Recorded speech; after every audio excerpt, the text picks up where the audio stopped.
What's going on, everyone? Welcome to the Rum Pure Sports NBA Hardwood show for some Friday night NBA action. Not the normal Friday crew. We traded in, or some would say upgraded, Mr. Sweet Travis Mangone for DC, but got a lot going on here. I mean, JT is hopping on this NBA show, hitting the baseball diamond very soon. DC breaking world records in terms of running, trying to break the 7-minute mile. We got the afternoon White Claws going. A lot to unpack before we get to the NBA show. DC, Friday is typically Mangone's day. Big shoes to fill today, subbing in for Mangone here on this Friday. Yeah, he messaged me the other day, said he needed the day off. He wanted to switch next week. I said, you know what, I got you, Mangone. I'll jump on the show with you. I normally have Fridays off, but I got the MMA show earlier with Title and Keg, and now I've got the double duty. So busy Friday over here, not going to slow me down from enjoying a delicious beverage. I don't get to hang out with JT very much during basketball season, and who knows what's going to happen with baseball. So so happy to be joining you guys on the Friday crew. Yeah, the MLB might be in jeopardy of not starting on time, but Mr. JT Hayes is starting on time. He's hitting the field. What would your DraftKings price be today? What could we expect out of JT Hayes today on a DraftKings MLB slate? What's your price tag? Man, that's a tough question because, first of all, I'm in Panama City Beach before people start asking, where are you?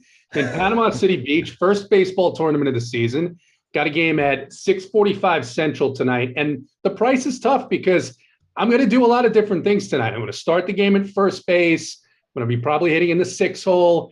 But I'm probably going to pitch 6th inning on tonight. I might be pitching some tomorrow. We've got 3 games guaranteed, maybe more, and we only have 11 guys on the roster because, as always, when you get to be this old, a couple of people dropped out. And it's just, think about this. It's the first weekend of baseball. I'm super excited for me, right? Not for Major League Baseball. That's going to come, I don't know, a couple of months from now. And an absolute blessing to see DC when I was expecting to see Sweet Travis. I mean, I can't tell you how happy because I don't get to see DC. And as I just said, I think it's going to be, my guess, DC, I'm a pessimist here because I've seen this before. We've seen this movie before with the players and the owners. I'm guessing July 1st. Oh, really? No. That I'm bad? guessing July 1st for opening day. And I hope I'm wrong. I hope it's a lot sooner. Don't put that evil out in the universe, JT. That's they seem really far apart. And I mean, what's the true holdup here? I mean, I haven't dug into it.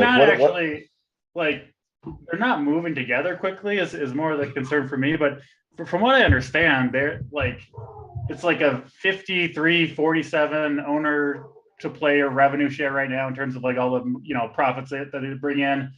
And the players want it to be 50-50 or 51-49, right? So we're talking about owners got to give up 1.5 points basically to meet them in the middle, which I know that's a lot of money when you're talking how much money MLB brings in, but it just, to me, it's inevitably they're going to meet somewhere between those two numbers, right? They're going to give some and then they're going to meet. So I really hope that they're able to just be come on, let's get it done. But they're saying, if there's no deal by February 28th, then the season won't start in time. Players will miss game checks. The players do have the trump card, though, of taking away the expanded postseason, which the owners really pushed for. So we'll see. Typically, the owners seem to win these negotiations with the players. They can play hardball. They're obviously super rich, right? I mean, they can afford to miss games. The owners can, whereas players, they make a lot of money too, but they need the paycheck. So regardless, I don't really care that much about the details of it all. I just want them to get a deal and play ball, The owners just have this ego thing about being led by the players. And so that's where it gets hung up is egos. The money, while it doesn't seem far apart, the players' point is, hey, look, the valuation of your franchises, you're all going to make tens of billions of dollars, whatever it is on the back end when you get rid of these. And the owners are like, that's fine, but that's not money I have today. So we'll see. I hope I'm wrong. But to my point, just an enormous blessing to see you and chat with you before the show. Yes, it is a nice thing on a Friday to see DC here. We got the NBA action. What do we got? How many games? I don't even know. 9 games going on tonight. Second slate from after the All-Star break yesterday was pretty solid one. I didn't really dig too deep into it, but we're going to find some winners here on this 9-game NBA slate. Before we get into that, though, just want to remind you guys that we still have the partnership with SaberSim going. You can get all the Run Pure content and get all the SaberSim content for $150 if you use that promo code RPS Heater 25. That gets you 25% off your first payment over at Run Pure Sports. All sports included. We don't charge you when new sports start. We started a new video series for the Showdown PGA slates that are recorded for round 2, round 3, round 4. Me, Snyder, BigT recorded one last night. Tonight, I believe it's Tambo and BigT. So after the round 2 slate finishes up today, those guys will do a video. We'll have our Showdown playbook with core plays and everything tonight as well. So that's something that we're kind of adding to the mix. And that's right here on this Run Pure Sports YouTube channel. So let's go ahead and get into it, though. Got 9 games to break down. JT's got to get down to the baseball diamond and get some reps in before the big game tonight. So we don't want to hold him up too long here talking about this NBA slate. We got the Spurs, got the Wizards, 224 total. Spurs favored by 3.5. And, still no Bradley Beal on the Wizard side. The problem, though, is a lot of these guys' price tags got adjusted. Kyle Kuzma is up to 8.9K now. Kispert, KCP were 3,000, 3,400 when Beal first went out. Well, now they're 4.9 for KCP, 4.5K for Kispert. So a lot of the value that we were seeing on the Wizard side kind of absorbed now as more time has gone on with Beal out. And then on the Spurs side, same story. Obviously, they made the trade and got rid of Derek White, so that only increases the big potential for a guy like DeJounte Murray, who's having a phenomenal season. Price tag's up there, but it's warranted for the production. And a lot of these secondary guys will have a chance at bigger roles now. Vassell, Lonnie Walker, Doug McDermott's actually had some pretty solid games. You have Keldon Johnson, Jakob Poeltl's had some solid fantasy performances as well. So there are some options here. It is a 224 total, supposed to remain close. So I think we can look here for some guys. I'll go to you first, DC. Anything standing out to you in this Spurs-Wizards game? You have to take a look at, hard look at DeJounte Murray. I think every slate right now. To me, he and Ja Morant are kind of tied together in my mind as two breakout. I think potential, if they're not there yet, soon superstar point guards. They trade away Derek White. To me, that was almost like the Spurs saying, "This is kind of truly your team. Go get it done." And certainly capable of getting it done. You see the upside night after night. Great floor as well, right? Like almost never has like a truly bad game. And you look at the matchup, Raul Neto and Ish Smith going to try to slow down DeJounte Murray, just two undersized, not great athlete type point guards, no rim protection from Washington to speak of, right? Their bigs are banged up. They're going to be playing Hachimura probably at center for portions of this game. DeJounte Murray has the whole offense in his hands.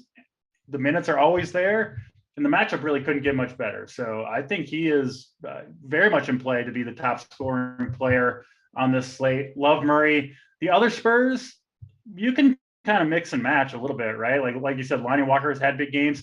Jakob Poeltl, nobody ever plays him. We see it from him from time to time. Dropped 50 in his last game. So he's an interesting pairing, again, against those undersized bigs of Washington. And then the Wizards side, I'm kind of with you, Hoop, a little bit less interest there. Kuzma all the way up to 9K, probably not going to get there myself. The one piece of news to watch for Washington, in my opinion, is Thomas Bryant, who is, I believe, questionable with that ankle. I kind of expect him to play, but if he doesn't, it'll be Gafford starting, who could see pretty big minutes, coming back a little bit healthier.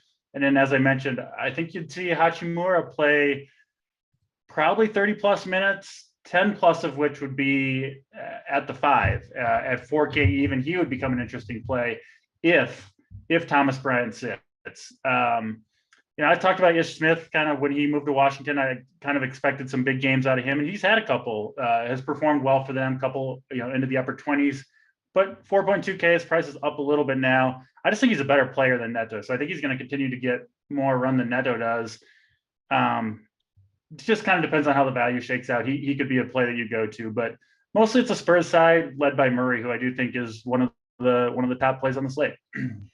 Yeah, certainly. And then, the Thomas Bryant thing, pretty important. And we'll see who, if he is out, we will see who starts for him. This is obviously a 7 p.m. Eastern game. And we have, four games at 7 p.m. Eastern right out of the gate. So following that news, pretty important. We will have the starters.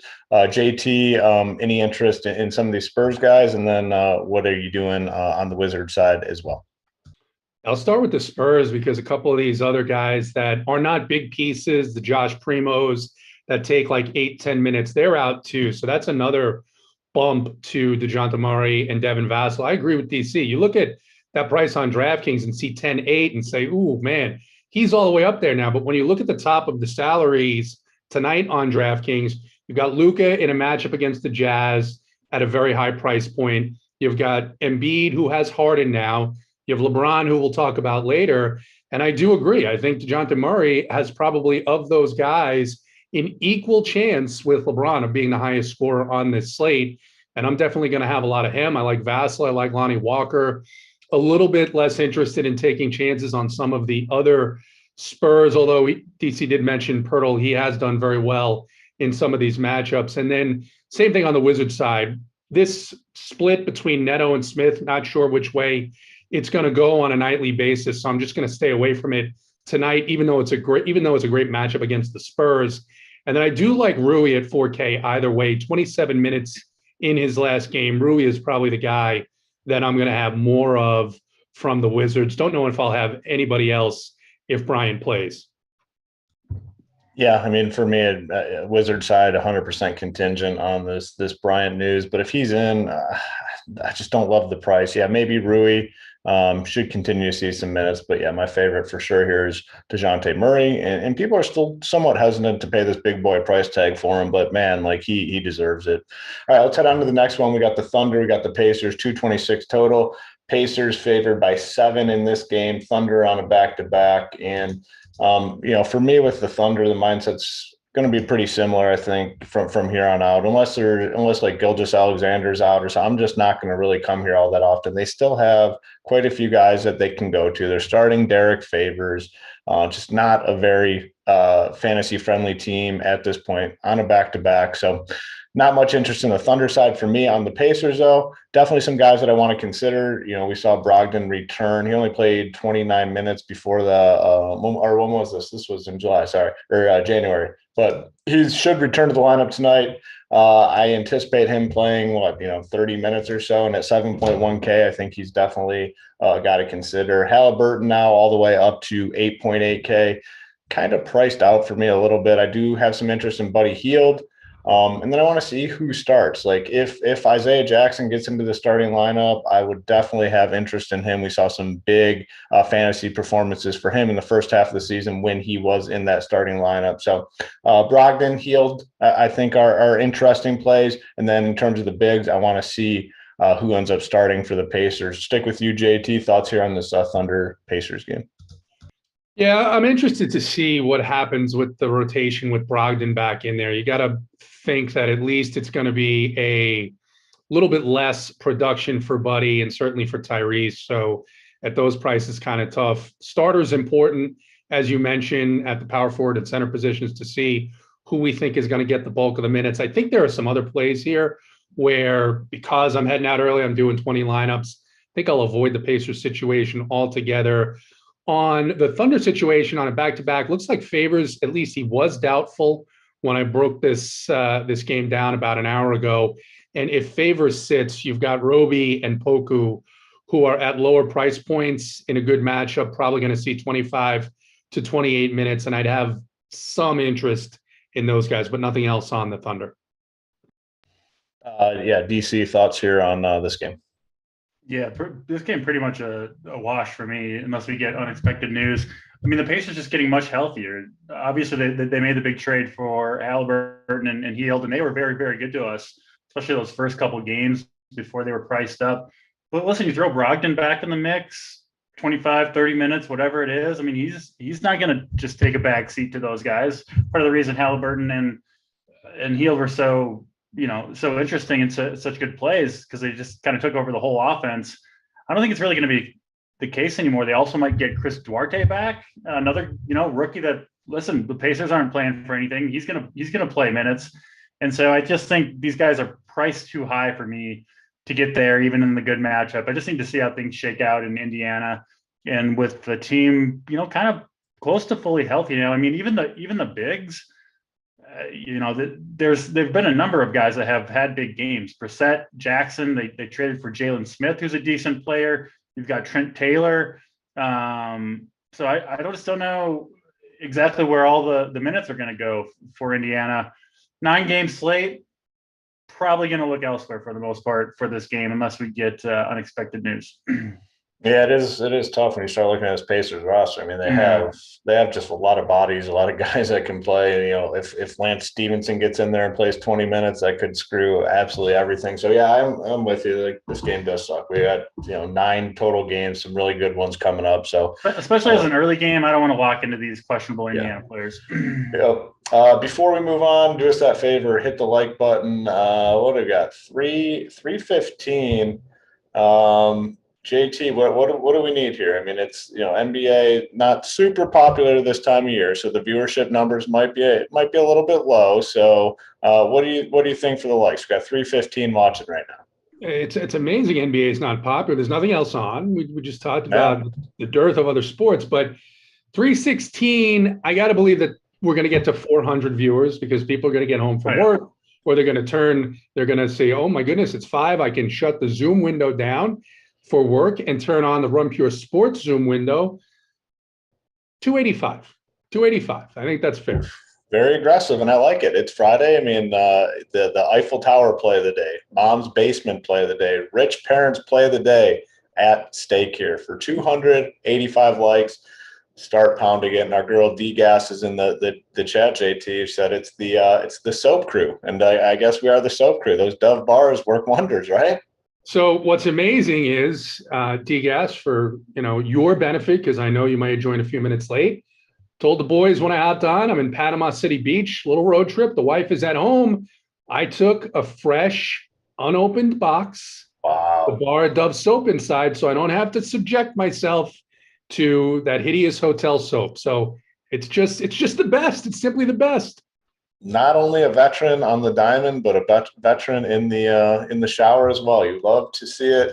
We got the Raptors. We got the Hornets, 225 total. Toronto favored by 2. Van Fleet was, I guess, a little bit questionable, but he is going to play. OG Anunoby is going to be out, though. Curious to see what they do with the starting lineup here. And again, this is a 7 p.m. Eastern game, so we should we will get the news prior to lock. And then on the Hornets side, the one thing that stands out to me is just the price tag. All these guys are priced pretty appropriately, which makes it hard to really invest in anyone. I'm just not seeing a price that stands out like, all right, I want to play this guy against the Raptors. But on the Raptors side, I do think Siakam at 9.3 on DraftKings, very interesting, solid play. Van Fleet at 8.8K, I think a fine option.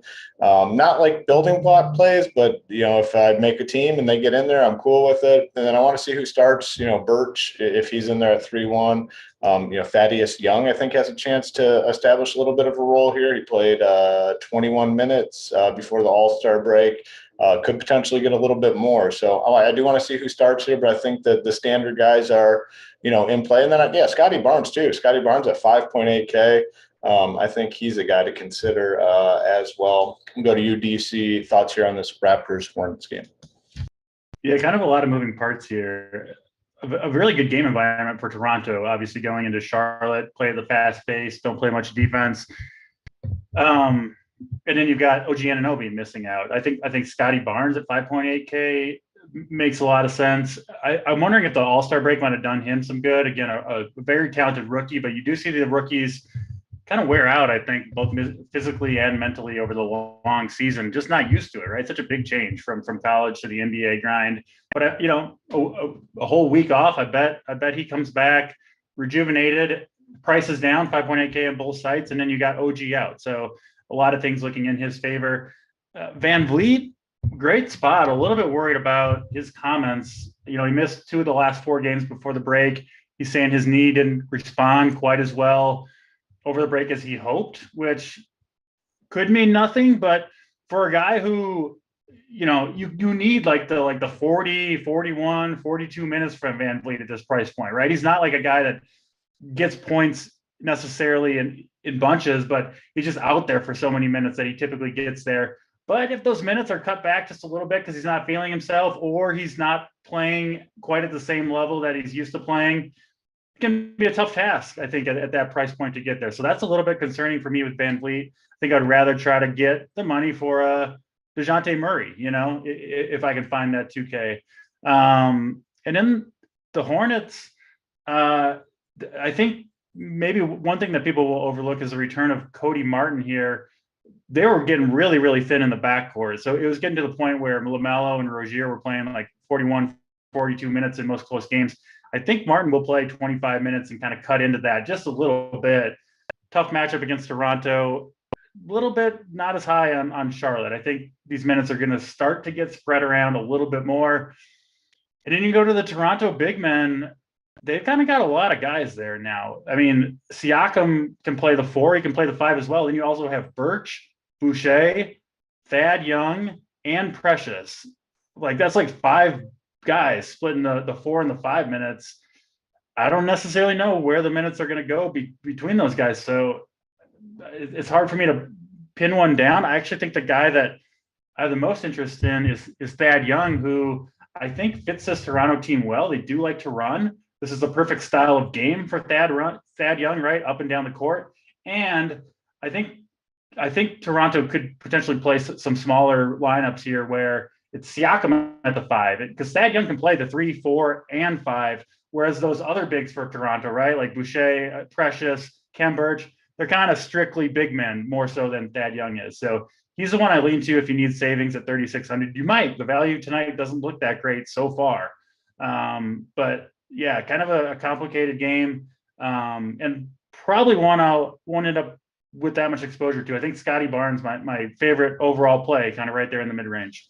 Yeah, I agree. I mean, the price tag's nice on him, 5'8", OG out. I mean, the minutes have to be so stable. Minutes are going to be there. Yeah, I mean, he seems very safe, doesn't he, with some upside? Yeah, and then the Thad Young thing makes sense because, like, the way they play, the 3, the 4, the 5 are kind of interchangeable parts for the Raptors. And that's where they're thin, and he can play those positions for sure. And he can play them, so I think he makes sense. So we'll see on the starters, but I think either way, yeah, Thad Young, I mean, he played, 21 minutes before the All-Star break. Have to imagine he's in the mid-20s here. So I think those two make the most sense. JT, what are your thoughts on this one? I like Barnes here, and then I do like Siakam for tournaments just because the Charlotte team continues to just get absolutely abused under the basket. I mean, they just give up huge, huge games. It's almost like 60 points guaranteed to whoever's starting against them at the center spot on any given night. So I think Siakam's interesting for tournaments, especially if he's going to stay low owned here. And then you guys talked about Barnes, so nothing more to add on that. All right, let's move on to the next game, and it's the Rockets and it's the Magic, 2 teams that I would say they suck, but we typically avoid for DFS purposes. But when 2 shitty teams in the NBA get together, that means one thing. They're on the DFS radar, and, man, is that the case tonight. A 235 total. Orlando's favored by 4 in this game, and these Magic guys are kind of popping. If you look at projections anywhere, you're going to see Orlando Magic guys kind of at the top of the list, and they're kind of starting to run a little bit of a tighter rotation. So Cole Anthony, Suggs, Wagner, Wendell Carter Jr., Mo Bamba will play a majority of the minutes here. And you definitely need to consider some of these dudes because it's an elite spot. There's not going to be many slates for the rest of the season where the Magic are projected to score 120 actual points in a game. So I really think you want to come here. No one is all that expensive. Wendell Carter, 7.4. Everyone else is below that. You got Cole Anthony at 7K, Jalen Suggs, finally starting to play solid minutes and producing. So I think some of these Magic guys are definitely in play today. The Rocket side, a little more difficult, I think, because they do have more guys that can contribute and be ball dominant. Kevin Porter expected to be back. You have Jalen Green in the mix. Eric Gordon expected to be back. He's only 4K, so I think he's somewhat interesting. Main issue for me kind of is now they have Dennis Schroeder coming off the bench at 5.3K, and he's another ball dominant guy. So for me, way more interest on the Magic side. I want to play at least a couple of these guys, and I'd say majority of my lineups. I do want to play some Rockets guys, but it won't be as heavy as the Magic side. Stick with you, JT. Thoughts here on this game? I agree on the Magic side. I think you can look at Cole. You can look at Franz Wagner. You mentioned Wendell Carter Jr. There. Suggs, just 6K on DraftKings. Rockets really hard unless you're looking at Christian Wood, who I think is slightly underpriced for this matchup, coming off an absolute stinker right before the All-Star break. So you got to expect that he's going to rebound here. 7-9 for him at center here. And, then you like you said, Orlando playing a little bit tighter rotation. RJ Hampton was going to be back. Now he's questionable. So that's certainly good for Cole Anthony and Jalen Suggs. But with a 234.5 total, I do think this is a game that you're going to want to have some pieces from, and agree. Same as you, primarily on the Orlando side. Yeah, and then got a question in the chat. I'll toss this one to you, DC. So, what is the max Magic guys per lineup? I mean, for me, in tournaments, I'd say probably like 3, just because they're not all that expensive. Like you're getting the core of this team for a cheap price tag. So I'd say probably like 3 in tournaments. Give me your thoughts on that, and then talk to me about this game. I don't think I would go above 3. The Magic are tough. Obviously, the best spot you can be in. The Rockets are by far the best team to play from a DFS perspective. You mentioned, a team total of 120. You're not going to see that for the Magic, probably for the rest of the year, unless they play Houston again. Problem with the Magic is ranking them, right, is tough, I think, in terms of like which one of these guys do I want to play. I think it's close between, this isn't the answer people want, but between Anthony, Suggs, Wendell Carter, Mo Wagner, Okiki, right? Mo Bamba is 4,500. But man, it's splitting hairs on which one of these guys are you going to play. At least that's the way I see it. So, maybe it can kind of depend on lineup construction, right? Like maybe you kind of don't put your Magic guys in there first. You build your team and see which positions are open, which salary numbers are open, and you kind of plug the Magic guys in there from there. Because I don't see a Magic player that I feel like I have to play, that I feel like is some lock to. I mean, Cole Anthony needs 40, right, at 7K. Suggs needs 33. We need 40, 45 plus from Wendell Carter. Now those could certainly happen, but Cole Anthony is by no means a lock for 40 fantasy points, at least the way I see it. So I don't think any of these players are complete locks to get there at all.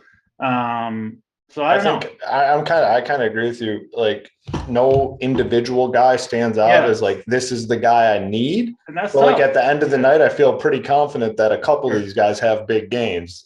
And it could come from a variety of different guys. So that's why I kind of want exposure to all these guys. Where, if you have our, our SaberSim subscription with RunPeer, and maybe you put in at least one Magic, oftentimes 2, maybe 3 on most teams.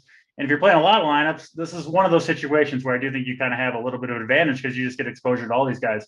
But if you're playing 1 lineup or 3 lineups or 20 lineups like JT, I mean, 20, obviously you can kind of mix and match, but it's tough to kind of rank these guys. I don't feel like I have a firm handle on which one it's going to be. I actually think my favorite of the bunch is Wendell Carter, partly because you can play 2 positions, power forward and center, especially power forward. You're probably going to plug him in there. Typically one of the harder positions to fill. But yeah, it's a tough team for me, but fairly cheap players against Houston. You're probably going to want a piece, and you probably will see some good performances out of Magic guys tonight. No doubt about it. Yep. All right. Next game, the Heat and the Knicks, 212 total. Miami favored by 6. And really for me, this is a cross-off game, catch-me-up type game. Not seeing anything. I mean, the Heat are basically at full strength here. Lowry, Butler, Bam, I believe Hero he's in as well. So I mean, full strength Heat team, and then they're going up against this Knicks team that I don't really anticipate playing many Knicks. Now they did indicate that Kemba Walker's basically done. They're not going to play him. So I think maybe a little interest in a guy maybe like Alec Burks, but you look at this roster, there's still a lot of different guys that they can throw in here, and the matchup is not great. RJ Barrett is officially listed as questionable, so maybe if he sits, things change a little bit, but as it stands now, not a ton of interest. And we just got the Thomas Bryant news. He is in, so I really don't have much interest in the Wizards. DC, we'll stick with you. Talk to me about this Heat next game. Any interest here? Not really. I don't really think I'm going to play Heat. I typically don't, right? When they've got Butler, Hero, Lowry, Bam, all healthy.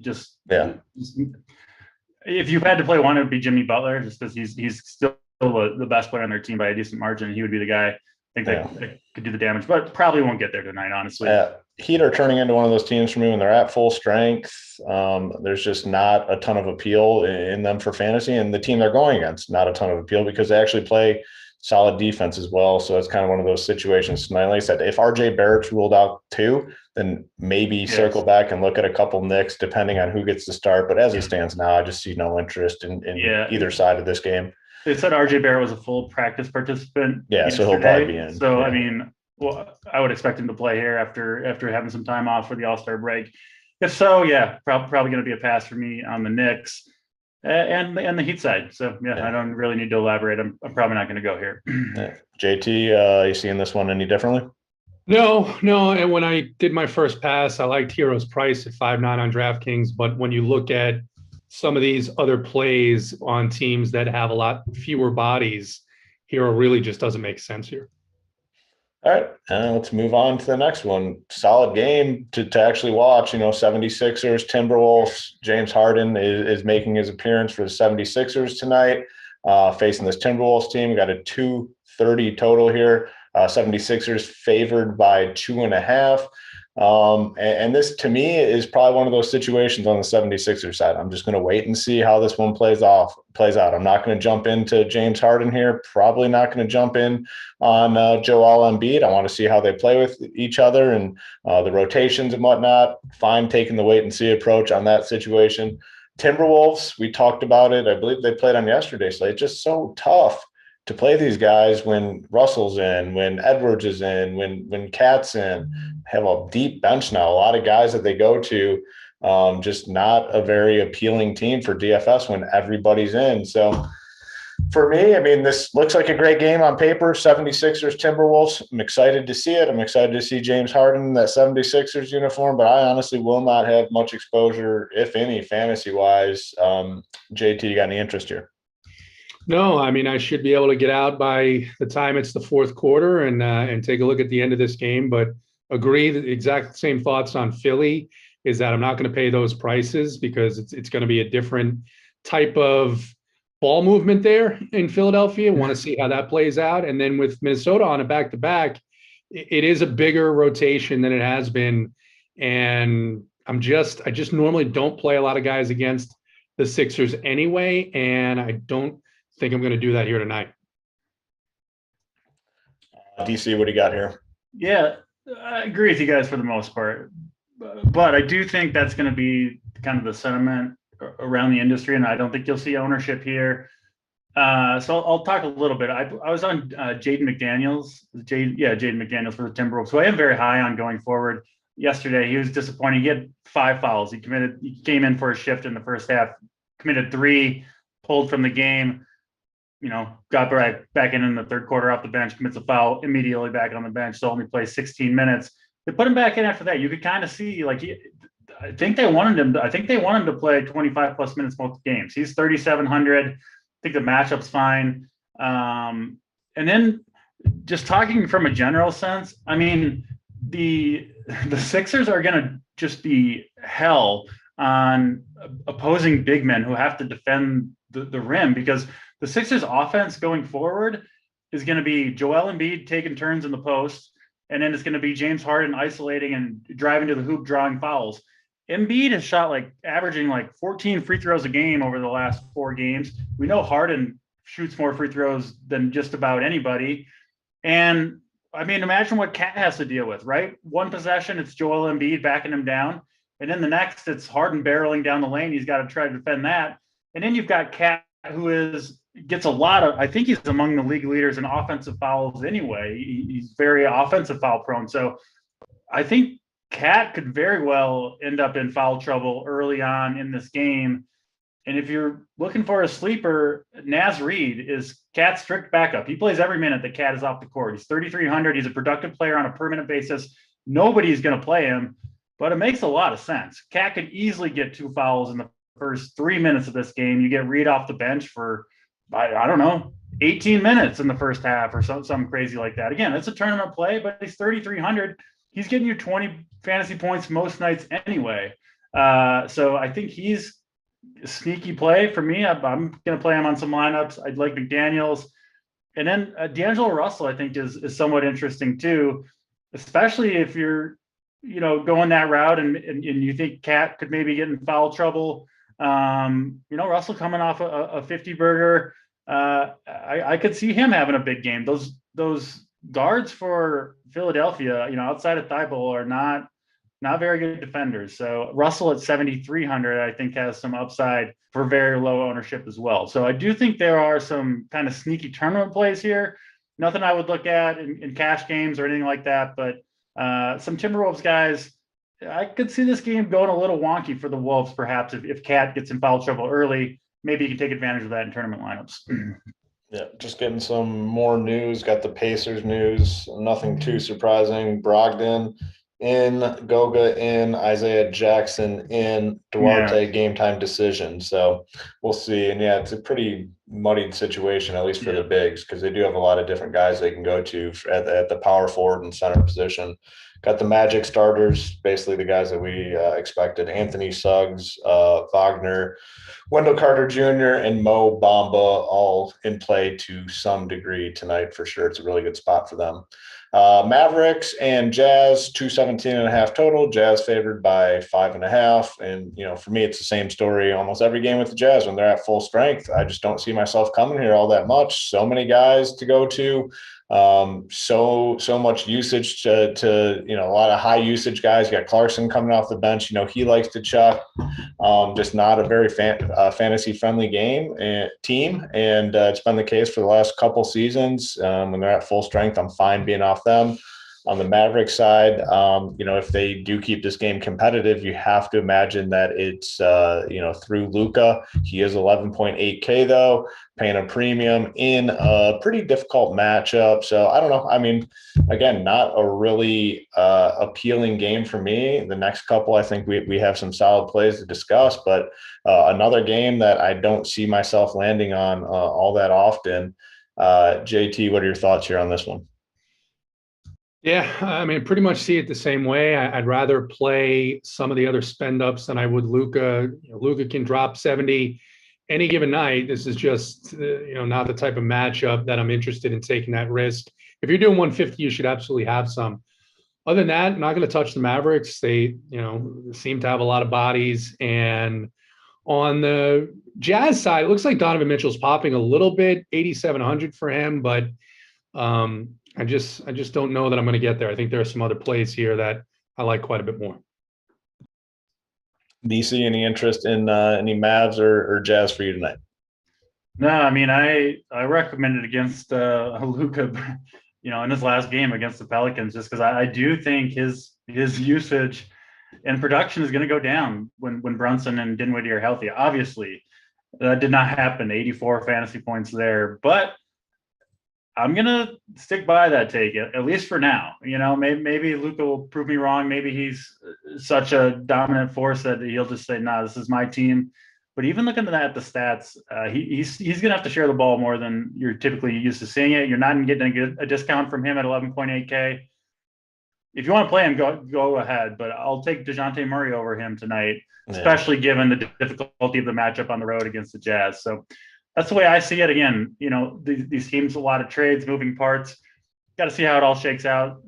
But I do think we'll see Luka take at least a minor step back, usually, especially, I mean, this is about as different of matchups as you can get going from against the Pelicans to in Utah. So I'm expecting a slower game from Luka tonight, obviously capable of putting up slate winning performance every time he takes the court, no question about it. And that's how the NBA is. All these studs, it doesn't matter the matchup. They're all capable of going off in the toughest of matchups. Yep. But when you look at Dinwiddie, the first 2 games, played 23 minutes, 5 shots. Second game with them, played 30 minutes, 5 shots. Dinwiddie will be shooting the ball more than 5 times per game. I can promise you that. So there's going to be some shift. Yes, Luka is still one of the best players in the NBA. Yes, he's going to have monster fantasy performances from here on out. There's no doubt about that. But there has to be some downgrade in usage. There's just no way that it's going to go unchanged the rest of the season. So in a difficult matchup, the price is there. I'm cool being off him. Next game, we have the Pelicans. We have the Suns, 230 total. Phoenix favored by 6.5 in this game. They're going to continue to be without Chris Paul. The sites did us no favor and did not bump up Booker, 9.2K on DraftKings for Booker after coming off a 61 fantasy point game. Now in a good spot against the Pelicans, probably going to be the highest owned guy on the slate, and rightfully so. I do like some of these secondary pieces as well on the Suns. Ayton coming off a complete stinker, 21 fantasy points, 30 minutes. I think he bounces back here in this game, 6.8K. Cam Johnson started and looked really good, played 30 minutes, shot the ball 12 times, 4 rebounds, 5 assists, 20 actual points, 37 fantasy points. I'll go right back to him at 4.8K. I mean, he's going to continue to play these minutes. He's going to continue to shoot the ball. They need offense. Like, Ayton is not a guy you can give the ball to and say, here, go to the basket and score. Like, they don't have creators in the starting lineup outside of like Devin Booker. So I was high on Bridges yesterday. I'll go right back to Bridges. The price came up a little bit, 37 fantasy points for him. Love Bridges, love Cam Johnson. I think Ayton has a bigger game here. I'd even play Crowder. Very interested in these Suns guys tonight. And then on the Pelicans, I'm going to continue just to really not play the Pelicans since the trade deadline with CJ McCollum. McCollum's look great, don't get me wrong, but there's just not enough basketball to go around for all these guys, from McCollum, Ingram, Valanciunas, Devontae Graham. So probably no Pelicans for me, but very, very interested in many Suns guys tonight. Similar to the Magic for me, where I want exposure to multiple Suns in my lineups tonight. DC, what's your thoughts here on this Pelicans Suns game?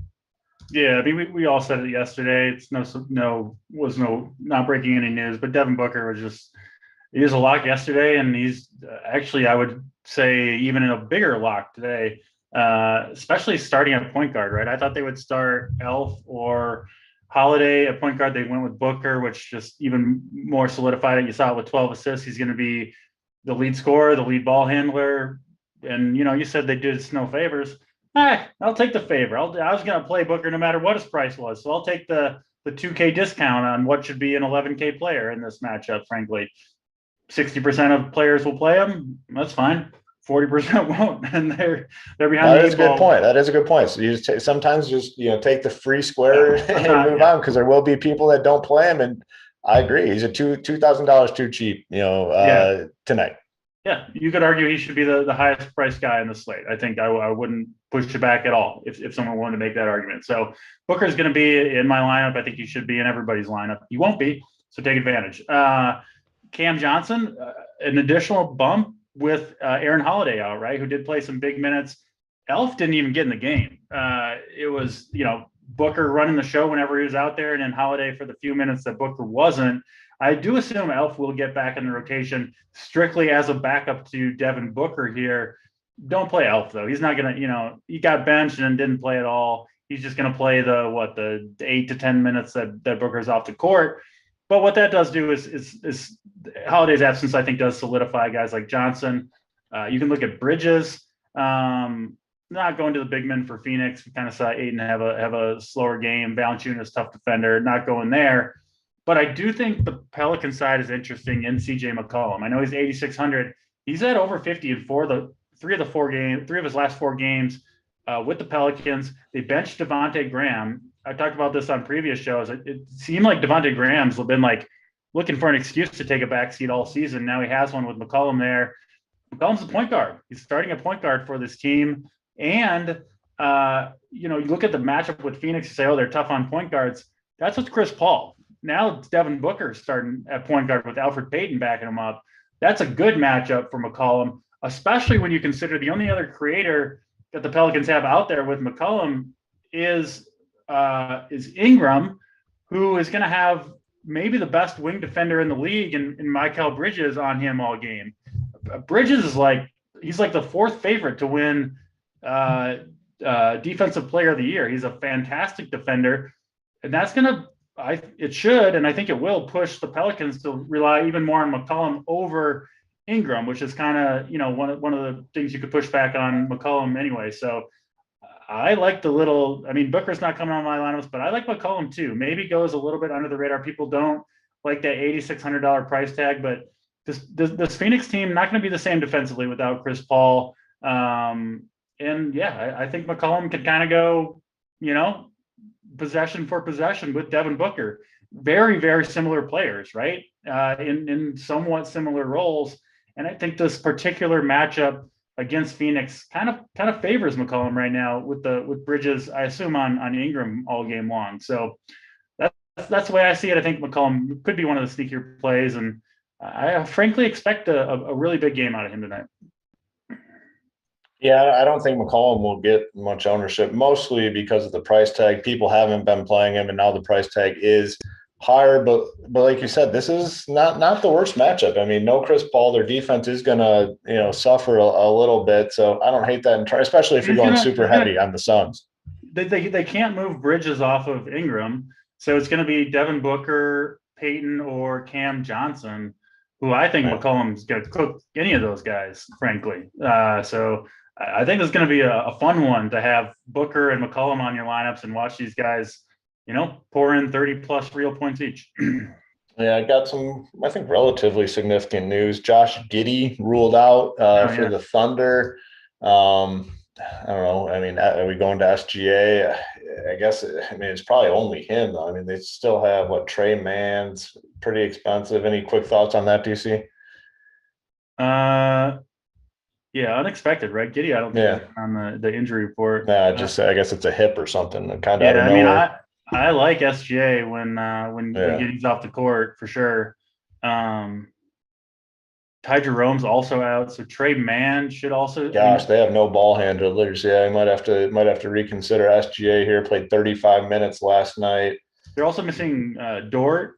Yeah, they're pretty thin. Yeah, might have to take a look. Up to lock, guys. We'll definitely cover all that. JSU. Yeah, initial reaction is yes, definitely interest in Man and SGA both can't commit yet. I mean, Trey Mann's look at his last 3 games, over 30 minutes in all of them, and 34, 37, and 40 fantasy points. Pretty good matchup, I think, against Indiana too, who has got all these moving parts, right? You can't imagine they're going to have their defense really kind of sorted out. So, SGA and Mann would be the 2 guys I would look at. They don't have ball handlers. Yeah, just looking at this. Yeah. Interesting. JT, any thoughts on the injury thing, and then Pelicans Suns? Yeah, I was interested, especially we didn't get the Favors news. Like I said, he looked like he was doubtful a couple of hours ago. And I think he's going to play from what I've seen. Favors? Yeah. Okay. But I think, even though he's 9K, I think that as bad as this Indiana defense has been, particularly against guards, I think it's an interesting spot here for SGA and Mann. You have to imagine they're going to play huge minutes here in a game that should be close, because Indiana's not really going to be competitive with too many teams. So we'll see. And then 452 watching, 221 likes. That means over half of you have not paid your fair share. Last thing we want to do is up the tax on this YouTube channel. So I need to get another 50 likes here in the next 5 minutes. By the time I'm done with this game, or we might just have to shut the whole thing off. With respect, we'll go to the Discord with the plays of the day for sure. We absolutely. This is insulting. Yeah. This is insulting. Well, you said 285, right? or 285, but now there's 450 watching. That was they got a few minutes, so the people can get there. One more game, 1.5 more games. So I suggest pounding it. Yeah, I'm just passing up extended batting practice to talk to you all. It's very hurtful. And then Brandon McNair, Brandon McNair, my guy. I know it's happy hour, but I have no idea what you're trying to tell us when you're talking about 116 and 120 with the Mavericks and the Jazz. You're our guy, so please get in there and clarify what you're trying to have a little bit of a conversation on. And then DC with the fantastic takes today. Really like the piece about Naz Reid, so much so that I decided I'm going to have some of him in my 20 lineups because I think it's just fantastic analysis of what I expect to happen in that matchup with Karl Anthony Towns. And then in this game, what I was looking at earlier today was the amount of shots, even though he comes into this with two other guys who take up a lot of usage in Joe Val and Brandon Ingram. He's got 24, 25 shots, and then the one game is an outlier against the Raptors. He's been the alpha on this team. He's the guy that's creating, and 8,600 is, I think, too cheap for him in a matchup where, again, as he pointed out, the opposing defenders that are going to be on him, not very good. I am interested same way in Booker. I'm probably going to be close to 100% Booker. I think Bridges and Johnson make great plays. I think you can even go right back to Jay Crowder here at his price point, went down just a little bit.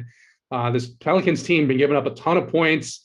We saw it just last week with Luka Doncic going for 84 points. Don't necessarily expect the same thing out of Devin Booker, but just a fantastic matchup here for the Suns, who are missing a key piece and enormous usage. I will have a ton of pieces of this game.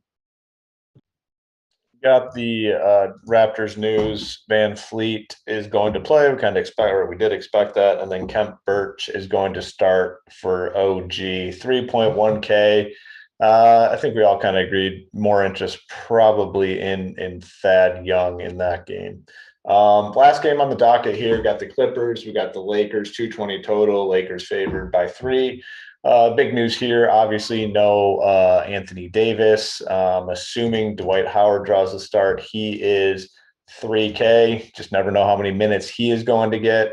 The real play here for me, though, is LeBron at 10.6K. Like, obviously not a LeBron fan, but in this spot, I will be for fantasy purposes, because if this team's going to win, which Vegas thinks they do, it's got to be on the back of LeBron James. He's a little bit cheaper than all those top tier guys. He's cheaper than Luka, cheaper than Embiid, cheaper than James Harden. So I think my stud tonight is LeBron James, 10.6K. I mean, you look at the guys that he's playing with, he's going to have to do it all. So really like LeBron, not going the Westbrook play. I mean, Westbrook's just a disaster of a basketball player, not playing him. Clippers side, been playing better basketball, but I just don't see anything that stands out on the Clippers side. For me in this game, it's LeBron for sure. Maybe a little bit of Dwight Howard, and that is probably it. JT, will stick with you. Thoughts on the Clippers and Lakers? Yeah, like LeBron in these situations, normally without Anthony Davis, has done very well. 10-6, very fair price for him.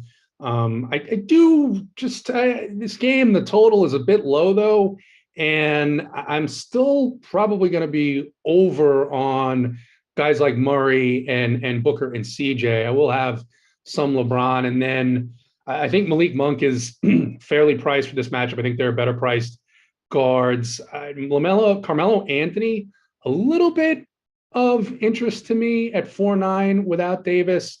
And then on the Clippers side, I mean, you have to like what Ivica Zubac is doing.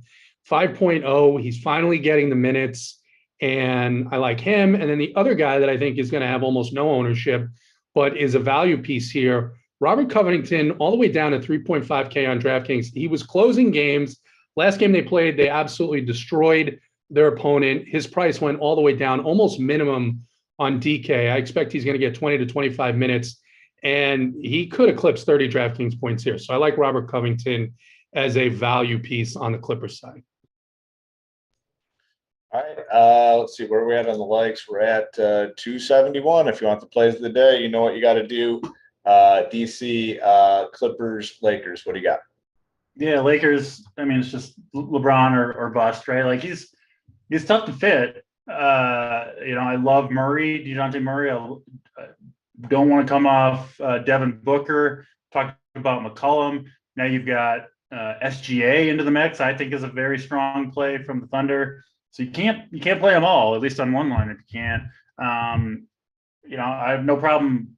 And LeBron plays a different position, right? So he does have that advantage. But when you get to that, this kind of 9K plus area, position can matter a little bit less. I do think LeBron will be kind of maybe higher owned than those guys outside of Booker, just because he's kind of the only option at the position where maybe the ownership gets spread out a little bit at the guard position because there's just more of them. But yeah, LeBron, great play if he fits your lineup. Sneaky play from the Clippers that I don't think people will be on is Reggie Jackson. Little sticker shock with him at 7,600, but this is another team that's out of playmakers. That they don't have much left. Bledsoe's gone. Paul George still injured. Norman Powell hurt. Look what Jackson has done these last 4 games. 48 fantasy points, 42, 31 against a tough Phoenix team who had Chris Paul at that point. And then last game against Houston, 40, but in just 26 minutes, he had 14 assists. He's got the ball constantly. I'm not scared of the Lakers defense whatsoever. The Clippers will be up to try to win this game. I think he's got big upside. Again, you don't like to pay that price, especially when you've got all these other great guards that we've talked about, a little bit more expensive. But that will lead to, I think, very little ownership on Reggie Jackson. Is that the case, Hoop? Is that your guess as well? Yeah, he's not. I don't think he'll really have any ownership at 7. People are hesitant to play him in the 6K range. Now he's like 7.6. He's doing it every game. Nothing's changed about the role, and the matchup I think is really good. So I see no reason why Jackson can't pop off for 40 plus, same as he's done every other time he's been in this role. They don't have anybody else. Terrence Mann, who decent passer, but he's had 1 assist in each of the last 2 games despite big minutes. It's been the Reggie Jackson show. I don't see that changing. And I know he's expensive, but I think he almost has to have a big game if they're going to compete. And I do expect him to compete. So yeah, I'll take a shot at Reggie Jackson at the low ownership. I wouldn't want to do it at chalk, right? At 7,600, but a low ownership. Sure. Why not? And DC, just, you bring up that point, 26 minutes against Houston, the 3 games before that, 36, 37, 40 minutes.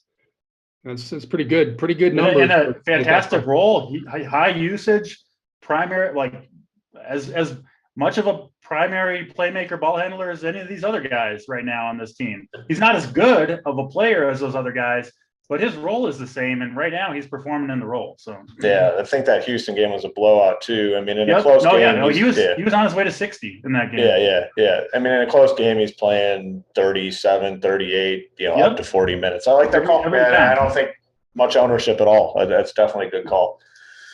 All right, got all the games finished up here. What do we got for the likes? 288. You guys got the job done. I mean, you can't miss out on these big time plays tonight. Yeah. I mean, is there any chance we get some a picture or a video on the baseball field, JT? Yeah, absolutely. I tweet out something for us. I will tweet something out for the people. Yeah.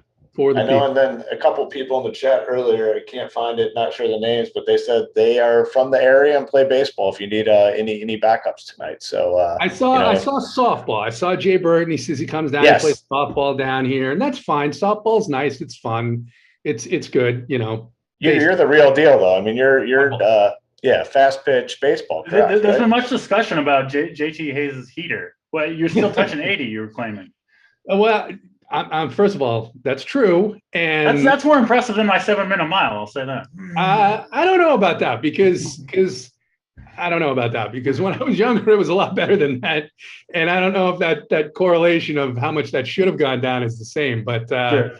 But it is the first weekend of the baseball season, so I will not be at that velocity point tonight. But you're looking at a 8U travel team baseball coach right here, buddy. So I mean, if you need any assistance ever, just let me know. You got a professional coach on your team right here, so it can assist in any way.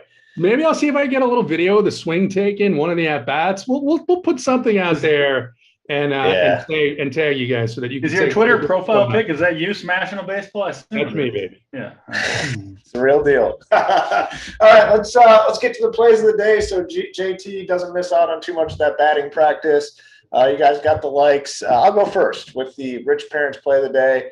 You want Magic. I think you want Suns. I'm going to go with the Suns guy. I like a lot of them. I'm going to go with Jay Crowder. I think he has a big game tonight.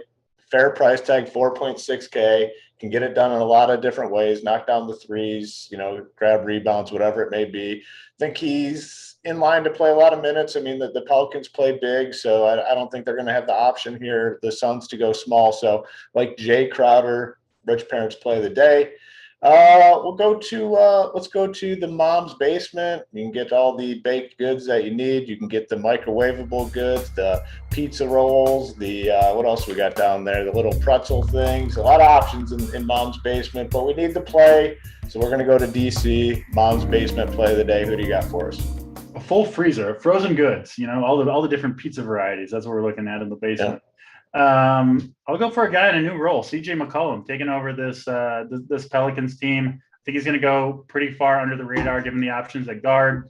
But I think I love his role. I actually like the matchup for him with CP3 out. And I think a lot of the usage is going to funnel his direction in this game. So CJ McCollum, mom's basement play of the day. Man, we got a bold call in the chat. Bold call. Art Lockett. I'm calling it now.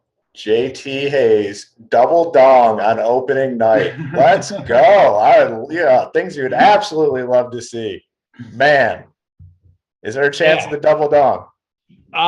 There's zero chance of a double dong. I try to be honest, and the dongs are not my specialty. So a double dong would be the first time I'd ever done that. The single dong is a very, very rare occasion in and of itself. So I'm not going to exaggerate there. The double dong is not going to happen. If anything like that happens, I'll make sure that there's some video evidence. Which baseball player most your hitting style? Professional baseball player, if you had to compare yourself. I can't really on hitting because I didn't turn into a decent hitter until I started playing adult baseball. I was a pitcher when I was younger. Yeah. So the pitcher I modeled myself after the most, my wind-up mechanics, growing up in Brooklyn, being a Mets fan in the mid-'80s, was Dwight Gooden. Okay. Nice. Well, it sounds like you got a chance to get the save tonight, right? You said 6th inning on, so maybe get the save for the team. Or earlier, depending on how the starter does. So we don't know a whole lot about the team we're playing, except that they're from Maryland. So all right. should be interesting. Either way, before you head to that baseball field, we need to hop on that flight, the Air France flight, get over there to Paris. Who's the Eiffel Tower play of the day? Yeah, it's not the best time to visit Europe, but we're going to do it anyway. We're going to go ahead and head to the north and get in there. And I love it. The news has come out that Josh Giddey's going to be out. So that means that Shai Gilgeous-Alexander is going to get some ownership. LeBron's going to get some ownership. And I'm showing a projection of around 10 or 11% for DeJounte Murray when all these guys for the Spurs are out. They've got just no defense against guards on Washington. And Popovich, for the first time in his career, is giving a single guy, the chance to be that extraordinary playmaker. He didn't give this opportunity to Kawhi. He did not give it to DeMar DeRozan. We have seen how they have flourished since he left. Maybe he's learned something now. DeJounte Murray at 10-8, people are going to be a little bit hesitant to play him. I think he's got a chance for 70 tonight. There's a nice little core. DeJounte Murray, CJ McCollum, and then we get a little cheapy with Jay Crowder. Take us to the winner's circle tonight. Good luck to everyone tonight, but more importantly, good luck to our own JT Hayes. Start the season out strong. Get us that double dong tonight, but we're going to get on out of here. For JT, for DC, I'm Hoop. Good luck tonight in your contest.